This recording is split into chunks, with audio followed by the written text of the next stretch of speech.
নববর্ষের প্রথম দিনে কার কি কি প্ল্যান ছিল, কি কি করলে, কি কি খাওয়া দাওয়া করলে, কোথায় কোথায় ঘুরতে গেলে বলো। আর আমি সারাদিন ঘরে ছিলাম, কিছু সেরকম প্ল্যান ছিল না, ঘরেই ছিলাম। তো প্রচণ্ড গরম পড়েছে, প্রচুর রোদ করেছে, তো তার জন্য ঘরে একটু বসতে এলাম ফ্যানের তলায়। তো তোমরা সবাই কেমন আছো?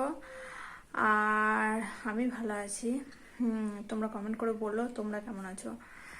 তো তো ফ্যানের তলায় বসছিলাম, তো কারেন্টে চলে গেল। এক্ষুনি কারেন্টে যাওয়ার ছিল, প্রচুর গরম করছে। তো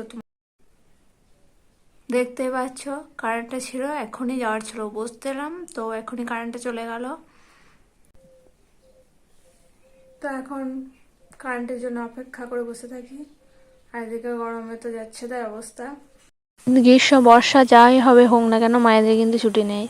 দেখো, দেখতে পাচ্ছ কত গরম, তাও বসে বসে রান্না করছে আমার মা। তো তারপরে একটু বার দিকে এলাম, কারেন্ট তো নেই, ওই জন্য বার দিকে একটু বেড়াতে এলাম। প্রচণ্ড গরম। তো এখানে একটু বাইরে এলাম বেড়াতে। তো দেখো, এই দেখো, এটা একটা পুকুর। তো এখানে প্রচুর শাক রয়েছে, তেতো হেঞ্চিয়া শাক এগুলো। এখানে হাঁসগুলো আছে, খেলা করছে। তো তারপর দুপুরে খিদে লেগেছে প্রচণ্ড, চলো এবার ভাত খাওয়া যাক। তো ভাতের এখানে সিম্পল আছে, নিরামিষ। তো ভাতটা তারপরে খেয়ে নেবো অল্প করে।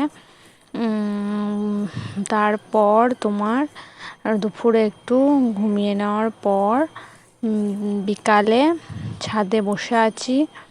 তো প্রচণ্ড গরম, তো ছাদে একটু হাওয়া দিচ্ছে, তাই ছাদে বসতে এলাম। তো আজ ভিডিওটা কেমন লাগলো কমেন্ট করে জানিও। আর প্রচণ্ড গরম, তোমাদের দিকে গরম পড়েছে কি সেটাও বলো। তো টাটা, বাই বাই, আবার পরে দেখা হবে।